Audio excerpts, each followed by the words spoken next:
আমি আজকে এই পাখিটিকে নিয়ে তোমাদের কাছে কিছু কথা শেয়ার করলাম।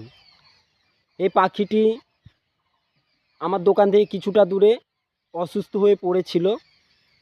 আজকে দেখো একটি পাখি বলে কেউ কিন্তু এই পাখিটির দিকে আজকালকার যুগে পাখি জীব জন্তুর দিকে কেউই চোখ তুলে দেখে না। আজকের দিনে যদি এটি পাখি না হয়ে যদি মানুষ হতো, কত ভিড় ভাট্টা হই হট্টগোল লেগে থাকতো। তো আজকে পাখি জীব বলে কেউই আমরা এখন নজর তুলে দেখি না।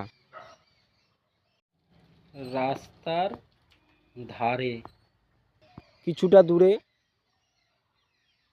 একটি জলের ট্যাপ ছিল। ওই ট্যাপ থেকে আমি বোতলে করে জল ভরলাম। জল ভরার পর পাখিটিকে খাওয়ালাম, অনেকটা সুস্থ হয়ে গেল। তারপরে আমি পাখিটিকে ছেড়ে দিলাম।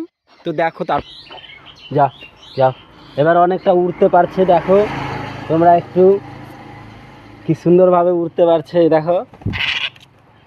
তো তোমরা দেখো পাখিটি জল খেয়ে ওর জায়গায় চলে এলো। আমি আমার কাজে চলে যাচ্ছি। তো ভিডিওটা তোমাদের কাছে শেয়ার করলাম, কেমন হয়েছে কমেন্ট করে জানাবে।